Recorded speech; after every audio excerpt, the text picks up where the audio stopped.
Hello everyone, Michael here from Adventurous Real Estate Investors. In this video, I want to discuss what a retrade is during a commercial real property transaction and why you want to avoid it at all costs as a buyer.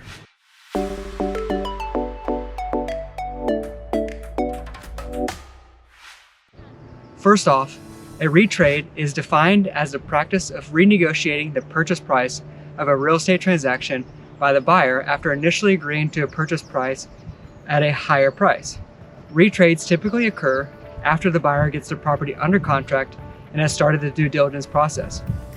During this time, a buyer may raise an issue with the property and demand a purchase price adjustment to a lower retraded price. This can put the seller in a bad situation where he or she must either accept the lower price or lose the sale and remarket the property. Additionally, the loss of the sale can affect the entire chain of downstream transactions, especially when the sale involves a 1031 exchange, thereby increasing the pressure on the seller to accept the lower price in order to salvage the transaction and avoid the ripple effect. The purpose of a due diligence period is to allow the buyer to fully investigate all the information that the seller has provided and to fully inspect the property. There can be times when buyers are justified to pursue a retrade. For example, when sewer lines are scoped and damages uncovered, or when foundation issues are further investigated by a structural engineer. However, when a buyer attempts to justify a retrade based on their own negligence, this is unacceptable in my opinion. Examples of this include anything that could have been noticed or accounted for during an initial property walk, such as rotting wood or a cratered parking lot.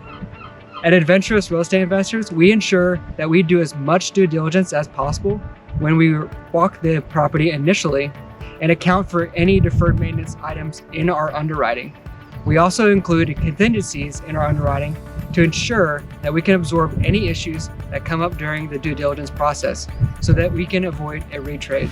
We take pride in having a no retrade policy because it makes us stand out from the competition in the eyes of brokers and sellers.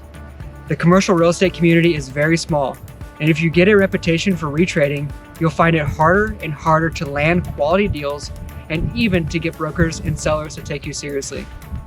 So to wrap it all up, ensure that you complete as much upfront due diligence as possible before you submit a letter of intent, and especially before you sign the purchase and sales agreement so that you can avoid a retrade at all costs.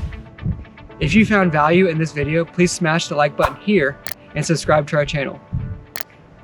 Until next time, explore more, adventure awaits.